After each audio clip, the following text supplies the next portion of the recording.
Luz rotativa de carro da polícia. A verdade chocante. Americanos usam a bondade dos portugueses para fazer drama na TV. Luz rotativa de carro da polícia. Olá a todos os portugueses de Gema que me acompanham. Preparem-se para o vídeo de hoje, porque o que eu tenho para vos contar vai fazer o vosso sangue ferver. A internet está a chorar baba e ranho com uma história comovente de um casal americano, mas será que estamos todos cegos? Será que somos assim tão ingênuos ao ponto de não percebermos que fomos usados para um belo golpe de marketing disfarçado de milagre? Vamos dissecar esta palhaçada toda, peça por peça.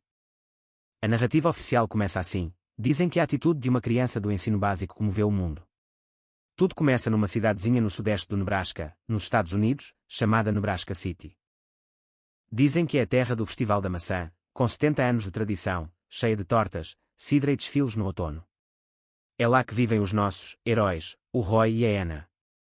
A família do Roy, alegadamente, gera quintas de maçãs há gerações e são super conhecidos na terra. Mas o Roy trabalha numa loja de ferragens e utilidades domésticas, afastado do negócio da família. Porquê?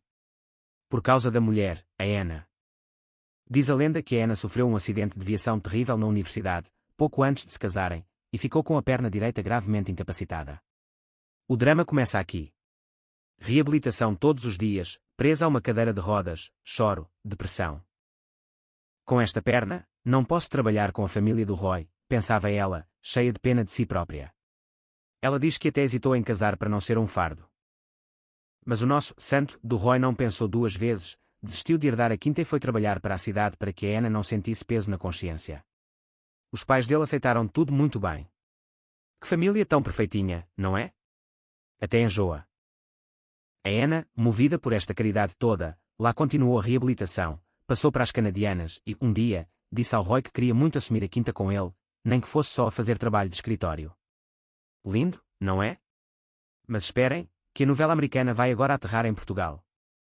Certa noite, estão os dois muito relaxados no sofá a ver o seu programa de televisão favorito sobre culturas desconhecidas.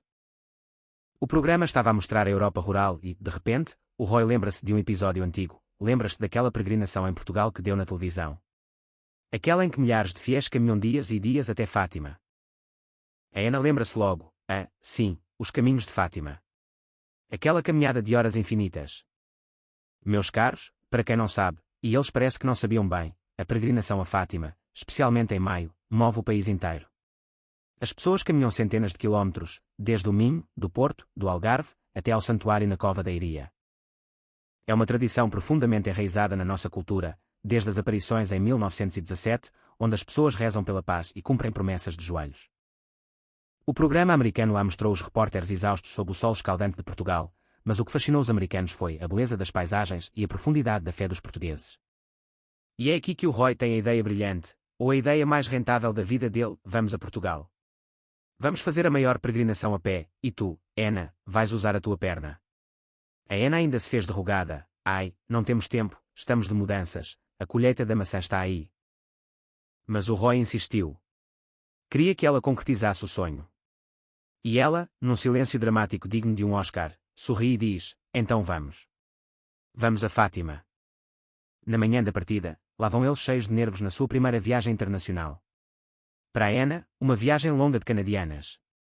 Apanham o avião e, meus amigos, é aqui que eu vos peço para se sentarem para não caírem para o lado a rir. Eles aterram no aeroporto Humberto Delgado, em Lisboa. E qual é a reação da Anna ao sair do avião?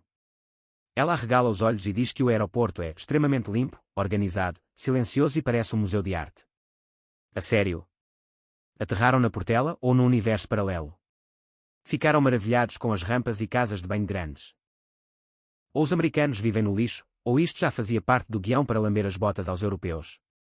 Mas a comédia de erros e aproveitamento continua. Apanham o metro para o Oriente e depois vão apanhar o Alfa pendular em direção a Caxarias, Fátima. Na fila das bilheteiras, a Anna finge estar muito nervosa porque não fala português. E quem aparece? Um funcionário da CP, Comboios de Portugal.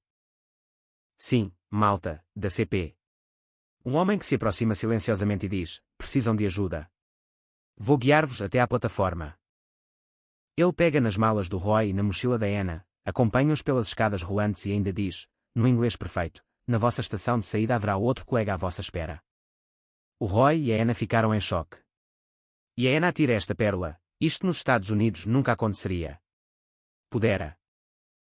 Onde é que já se viu os funcionários dos comboios em Portugal colaborarem entre estações para ajudar estrangeiros VIPs, carregando as malas e oferecendo cadeiras de rodas de forma tão servil? Quando somos nós, portugueses, a precisar, levamos com greves e comboios suprimidos. Mas vem cá um americano de canadianas e até passadeira vermelha lhes estendem. A hospitalidade portuguesa é linda, mas às vezes parecemos autênticos criados de quem vem de fora. Chegam finalmente a Fátima. O sol brilha, uma rua reta até ao santuário. No dia seguinte de manhã cedo, lá vão eles. O recinto do santuário está cheio de gente, homens, mulheres, velhos, novos. O silêncio absoluto cai quando as cerimónias começam e Ana chora de emoção, agarrada ao Roy. Não acredito que estamos aqui, o sítio que vimos na TV. As procissões começam, as velas acendem-se, os andores ricamente decorados movem-se pelo meio da multidão. E, de repente, o momento mais coincidente de toda esta história fabricada. O Roy ouve alguém a falar inglês atrás dele. E quem é? Nada mais nada menos que o repórter do canal de televisão que eles costumavam ver, rodeado por câmaras e produtores. Meu Deus, é verdade, grita a Ana. O repórter finge estar chocado, vocês vieram por causa do meu programa. Que milagre! A câmara foca neles, a equipa de filmagem envolve-os e, de repente, são convidados a caminhar com o canal de TV. Pessoal, vocês acreditam nisto?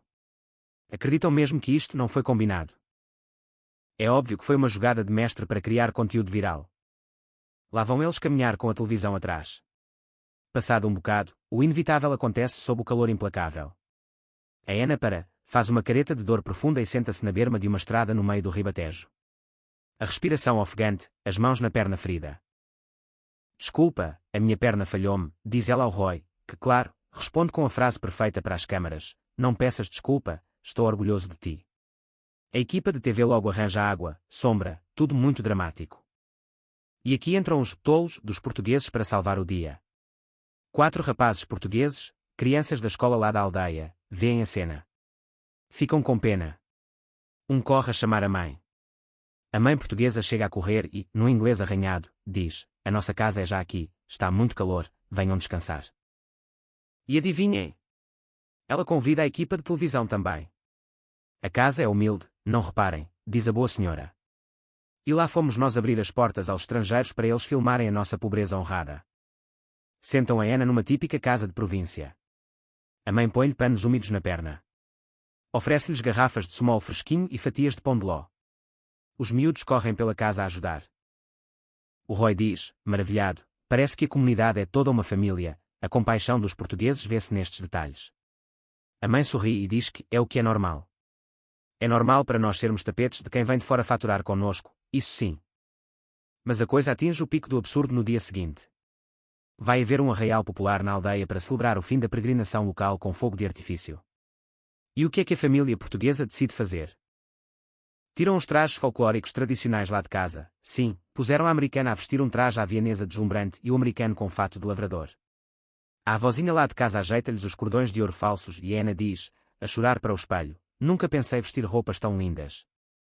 Lá vão eles para a festa da terra. Sentam-se na relva a ver o fogo de artifício. E quem aparece com um saco enorme de comida? A mãe portuguesa, claro.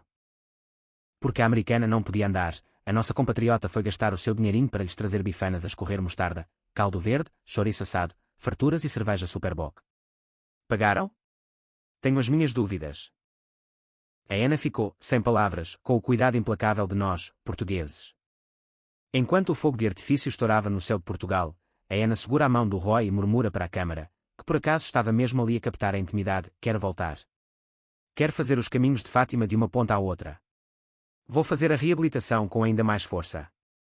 O teatro acaba. Eles voltam a Nebraska, entram no seu aeroporto e a Ana diz, cheguei a casa, cheia de confiança. Regressam à sua quinta de maçãs para lucrar. Semanas depois, o episódio vai para o ar no ZEUA. O título podia ser A Família de Roy em Portugal. A família senta-se na televisão a ver os miúdos portugueses, a senhora ingênua que lhes pagou o jantar, as bifanas, as lágrimas da Ana com o nosso traje folclórico ao peito. A Ana chora ao ver o programa. Chovem mensagens de americanos comovidos. A Ana deu-me esperança. E a Ana, agora uma celebridade das redes sociais, promete continuar a andar. Dizem que o calor humano de Portugal mudou a vida daquelas pessoas e tocou o coração do mundo. Mas eu pergunto-vos, e a nós, portugueses, o que é que isto nos trouxe? Trouxe visualizações chorudas para um canal de televisão americano. A verdade é que fomos usados como cenário barato e figurantes gratuitos, que ainda pagam os lanches, para um drama de superação americana. Até quando vamos continuar a achar lindo sermos os bonzinhos que dão tudo aos estrangeiros em troca de um sorriso para as câmaras? Deixem a vossa opinião aí nos comentários, porque eu estou farto desta hipocrisia.